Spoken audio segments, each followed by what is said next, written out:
So we know who we truly are and we understand how powerful the human mind is. Let's shift our paradigm and recondition the part of our mind that is responsible for 90% of our habitual behavior, the subconscious mind. But before we do that, let's get clear on what a paradigm and the subconscious mind is. Paradigms are powerful. A paradigm is a group of deeply rooted habits and beliefs that have high level of control over your habitual behavior. It's essentially deep programming in your mind and heart, which is called your subconscious mind or shadow mind. This is the below threshold level of your mind, where your deep-rooted beliefs are stained in your heart and spirit. For example, if you say, my New Year's resolution is that I'm going to slim down this year, but you've seen yourself every day in the mirror as a bigger person for 20 years. You've felt heavy and have mentally and verbally referred to yourself as fat for a long time. It may be a bit more challenging to stick to your goal because your mind has been heavily conditioned to seeing, accepting, and believing that this is your normal state, especially if external suggestions have played a role in affirming this idea to your mind. Whether it's seeing the 4X size tag on your t-shirt, being referred to as plus size, or even being accustomed to subtle nicknames that subtly call you fat.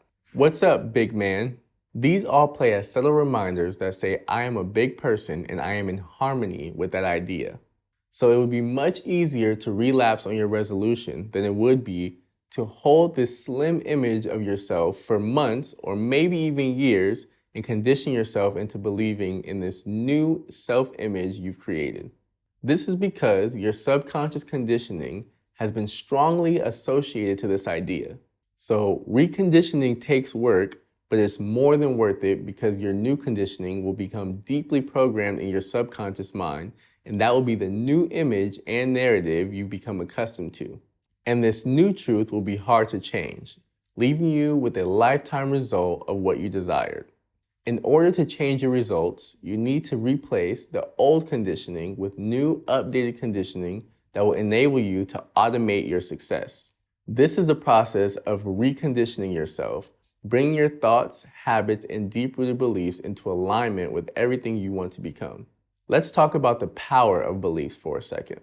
Beliefs are so powerful because they determine what is real for you in your life, and only your life. One belief can create a world of difference in your life. If you believe that nothing is possible for you, that will mold into your truth and become the reality you live in. If I believe everything is possible for me and everyone else in this world, that will become my truth and the reality I live in. And both of our results in life will reflect our internal beliefs. This is the difference between people who are extremely prosperous in life and people who struggle to succeed in anything. Prosperous people believe that prosperity, ease, and opportunity is all around them. The people who aren't so prosperous believe that life is hard, you have to grind so hard to make money, you shouldn't share ideas with people because they might steal them, and that success is hard to obtain. The beliefs you hold are creative. They create the world you live in. If you convince a young child that Santa Claus sneaks in their chimney at night and brings them gifts, and you fill their mind with movies and symbolism that says Santa Claus is real, this becomes true in their minds and hearts. This man is not just an idea to them, he is real. When they go to the mall and sit on Santa's lap and ask him what they want for Christmas, they believe in their hearts that they have met this man. And the funny thing is, this idea stretches far beyond kids and Santa Claus. There are many adults in this world who hold beliefs to preposterous ideas that don't even make any sense. One belief that I always thought was very weird, but notice many people have, is the idea and belief that lack exists. In my experience, I've never been able to find anything that doesn't come in abundance. For example, water. The earth is made of it and it literally falls out of the sky. People. There are billions of people, if not more. Cars. There are millions of them and they come in many different styles. Food. It grows out of the ground and won't stop. Shelter. There is so much real estate in this world that is unbelievable. Money. Billions of dollars are exchanged in various different marketplaces every day. There is so much money in this world. So because my belief is that the world is made abundantly and abundance is all that exists, that has become my life experience. Now, I have some old friends that I grew up with that believe that life is extremely lackful, there's not enough to go around, and this has become their reality. So they live in scarcity. I'll let you in on a quick tip. Abundance is not about who has the most. It's about who has the most gratitude in their heart. The person who is grateful is aware of and can appreciate the abundance around them. You can also have a great abundance and still live in poverty because you lack the ability to see how much you already have. I realized this when I moved out of my home country because in some parts of Indonesia, some people may only have 2 outfits, food for the day, their family, and a small place to live in. But their gratitude for life always has them smiling, laughing, and enjoying what they have. They won't hesitate to tell you that they love their lives, and some of these people don't even have standard toilets. When I was younger, I remember a boy telling me that he hates his mother because she bought him the smaller size Mac desktop. His lack of gratitude wouldn't even allow him to see that his mother worked many hours to be able to afford buying him a desktop computer. So in his mind, lack was his truth. But my truth was that his mother had just granted him a tool that he could essentially use to make millions of dollars and buy himself hundreds of desktops if he wanted to. But that would only be his truth if he chose to see it that way. So pay close attention to what you choose to accept as your truth. We are marketed so many different ideas every day through media and our environment. We must make sure that we are filtering the BS and consistently reevaluating our beliefs because they do become our reality. Beliefs are creative. Now, when intentionally shifting your paradigm and reconditioning your subconscious mind, you will need to understand energy and frequencies. This is one of my favorite topics on earth to talk about because I think it's a pretty fun and interesting concept to learn about. Energy is the source we are all made of. I like to look at it as powerful vibrating pieces of information. Let me explain. Have you ever went somewhere and heard someone say, "This place gives me bad vibes"? Or maybe you went somewhere and felt really good and everybody said, "The vibe there was amazing." Well, those vibes you're talking about are vibrations. Everything in this universe vibrates at a certain frequency. You are literally walking through vortexes of energy every day. Picture it like a radio station. You know that if you tune into the news radio station, you're on the frequency of news. This means you probably won't hear any rock and roll or R&B on that radio station. It's tuned to a specific frequency. Us human beings work the exact same way. We are tuned to a certain vibrational frequency, and whatever frequency we are on dictates what we will attract into our lives. We are literally walking magnets. Now, everything you can hear, see, smell, taste, touch, or feel is vibrating. If you looked at it through a close enough microscope, you will see that there are atoms and cells vibrating at certain speeds. Things that are vibrating at similar frequencies are attracted to each other. This is why like will always attract like. If you pay attention, people with similar mindsets, feelings, and habits usually hang around each other. This is why the wealthy hang out with the wealthy, poor hang with the poor, the happy, healthy people usually hang out with the happy, healthy people, and you can usually catch them at healthy restaurants, on a morning run, or at the gym. This is why when we like someone or something, we say, "I like you." What we're really saying is, "I am like you and I am in harmony with you." So when you say, "I like this movie," you're really saying, "This movie aligns with the vibration I radiate." Everything is vibration: sound, smell, taste, and touch. This is just your bodily vehicle translating vibration to your senses.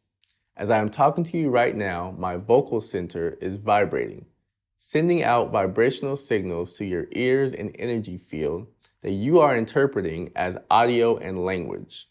Go listen to your favorite song in headphones or in the car. You will feel that the music is vibrating. This is why when we are listening to music loud in the car, the whole car is shaking.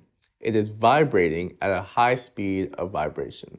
And if you like the song and appreciate the way it sounds and feels, you might say, this is a good vibe. The fun part about understanding this information is that you realize that every building, every song, every movie, every environment, and person is vibrating at a specific frequency, which means they are creating a specific energy field, and you can go over there and begin to attract what is in that field or vortex. If you hang around negative people long enough, negativity starts rubbing off in your field. If you hang in creative areas long enough, creative ideas and inspiration begin to rub off in your field. If you hang out at the gym, you're going to meet a lot of in-shape people. If you hang around a music studio, you're going to attract artists, producers, and music. If you hang at the grocery store, you're going to attract food and produce. And if you hang at the beach long enough, you'll attract a lot of happy people because the vibrational field of nature is healing and uplifts the energy and mood of all living things. This is why when people are angry, overwhelmed, or stressed, going on a walk in nature relieves and relaxes them. It clears their mind. Your emotions are also indicators of vibration. They are communicating to you the type of energy you are coming in contact with. So if you're in an environment and it feels unsafe or that something is not right, you are interpreting the energetic field of the environment. You should get the hell out of there. If you find yourself in an environment where things feel right, you feel in alignment with who you truly are, and you're feeling happy, stay there. You are in a vortex zone of energy that circulates positivity, and you become what you surround yourself with. Clothes also have a specific vibrational frequency. They take on the mood and intent the creator of the garments designed them with, and they help you embody a certain field or spirit which allows you to attract everything in alignment with what your outfit is saying vibrationally. This is why if you put on a police uniform and you drive a police car, you can pull someone over and they will literally act and treat you as if you were a cop because you're in alignment with that role, and everyone in society is playing a role. It's believable. It makes the situation real for yourself and the external world. You literally attract what you are in harmony with. So if you're a single guy and you're looking to effortlessly attract women, get a cute puppy and go walk around the beach and see what happens. You won't be able to take 3 steps without being approached by women telling you that they think your puppy is cute, asking you if they can play with it, and wanting to know what kind of breed it is, which will open up conversation opportunities for you to get to know them. The reason this has happened is because you have now stepped into alignment with a woman's natural frequential vortex. They are naturally in alignment with nurturing life, especially babies and animals. So anything in alignment with that will draw them like magnets. Whatever you embody and become harmonic to will abundantly flow into your world.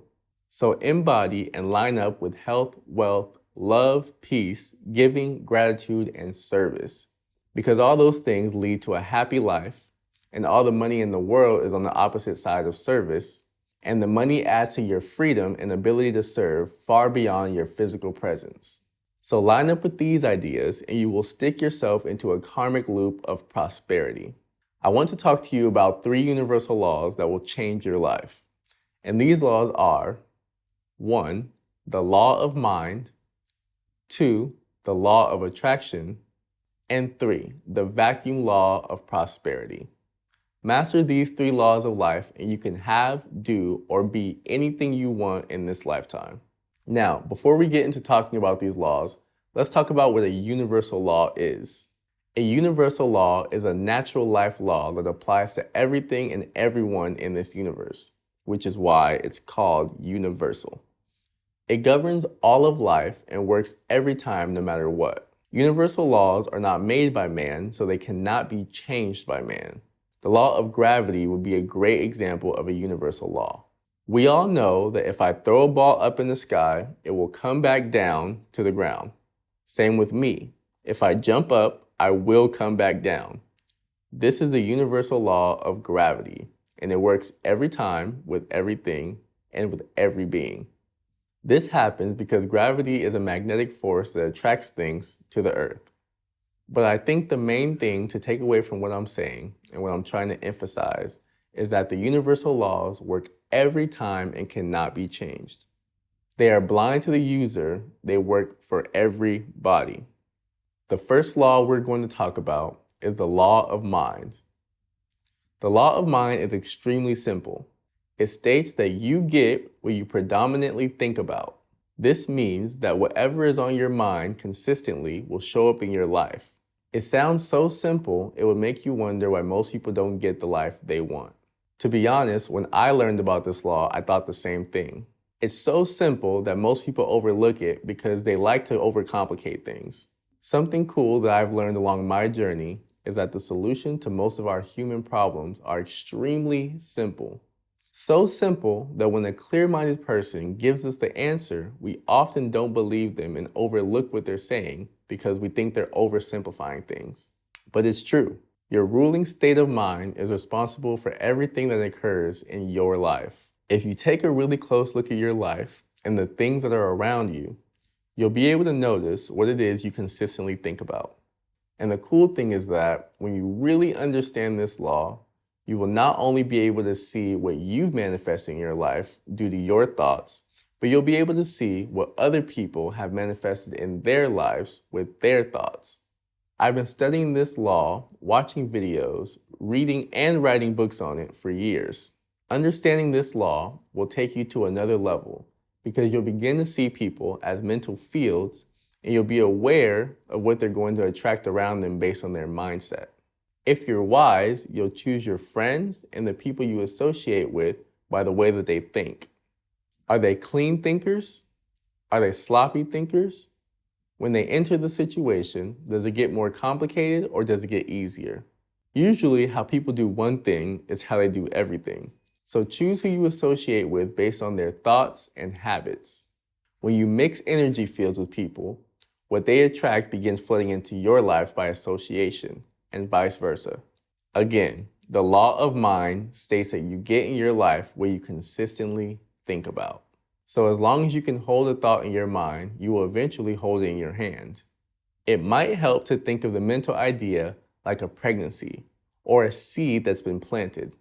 There may be a seasonal time or gestation period for the idea to grow into fruition, but you must keep watering the seed with action, belief, and preparation. Prepare your life for the fruit of the seed which you've planted. This is how everything is created. When they design a chair, they first draw it on paper, find the material they want to use, buy the paint, and buy the screws. This is all before the chair is even here. They are getting prepared for its manifestation. Maybe they've even purchased a table that matches the style of the chair they intended to create in advance.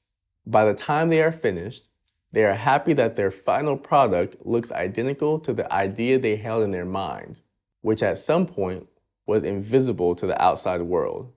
The second law we're going to cover is the law of attraction. We've talked a little bit about this in our previous module, but the law of attraction is simply stating that like attracts like. The primary law that backs the law of attraction is the law of vibration. Like energy is always going to assimilate to like energy because they are vibrating on a similar frequency. To make it easy, they are on the same tuning station. Vibration is the cause, attraction is the effect. This is why you will find grass next to more blades of grass, silverware next to more silverware, cars parked next to other cars, food next to more food, and even planes parked next to other planes. This is why your friends even like the same things you like. I'm sure there's a like interest that attracts you guys together. If you study this law and apply it to your life by aligning yourself to the things you desire, you'll be mind blown how fast your life will change. The best teachers I've come across on this topic are Bob Proctor and Abraham Hicks. Bob Proctor simplifies this information and idea extremely well, and Abraham Hicks focuses more on how to align with the feelings of what you wish to desire. This way, what you desire will just gravitate into your life and fall into your lap. The key is you must be going toward it because what you are seeking is seeking you. Finally, the third law is the vacuum law of prosperity.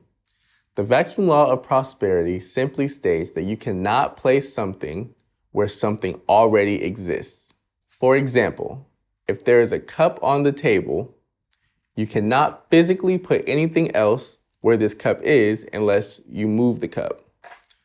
So a lot of the time we'll say, oh, I'll get rid of those old clothes in my closet when I can afford to buy new ones. But life has a very interesting way of filling the new space that is already ready to receive its blessings when you make room for it. So if you're in a relationship that you know is not good for you, detrimental to your well-being, and not in alignment with who you see yourself becoming, you need to get rid of that partner ASAP so that life can assimilate scenarios and situations to line you up with a partner that the best version of yourself is in alignment with. If you want new clothes, go to your closet and give away all of the clothes that you no longer feel good wearing. You know, the clothes that you never wear anyway. You just save just in case. You'd be surprised how fast your closet will fill up again with stuff that is now in alignment with your current self. I've done this many of times in my life. Even when I didn't have any money, my closet keeps filling up with things that I love. The cool secret about giving it away is that giving plays as a speed amplifier to your blessings. This is because you're also playing with the law of attraction. When you give, you're sending out a vibrational signal that is in alignment with giving, and life will give back to you even if it's not from the same source that you gave to. Have you ever seen someone do something so nice for someone else out of the kindness of their heart? Isn't it interesting that whether you have the means to or not, something in your heart naturally wants to give to that person? Something inside you is saying they are deserving of gifts and blessings. This is life's way of magnetizing blessings and gifts to that giving individual. Everyone around them wants to give to them because they see them giving to others and they see their heart. To sum it up, the vacuum law of prosperity is pretty much saying, get rid of the old and make room for the new you desire. Every time I have a new desire, I make sure that there's room for it, even if that means getting rid of things in my life that contradict what I'm asking for. For example, if I'm asking for positive friends, I understand that I'm going to have to let go of my negative friends. Positive people aren't attracted to negativity. So by being around negative people, I would act as repellent to positive people. There will always be some type of energy circulating in your life. So if you remove a certain type of energy, it will be replaced with a different type of energy.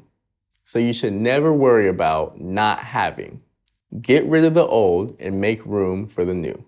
Remove what is no longer serving you. Remember, only prosperity exists.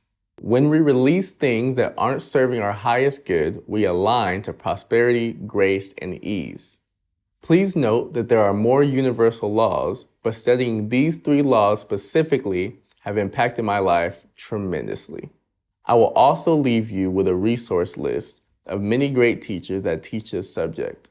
So now that we understand paradigms and subconscious conditioning, and we're applying these extremely powerful universal laws to our lives, let's get clear on what to expect during our transformation process in our next module, Transformation Symptoms.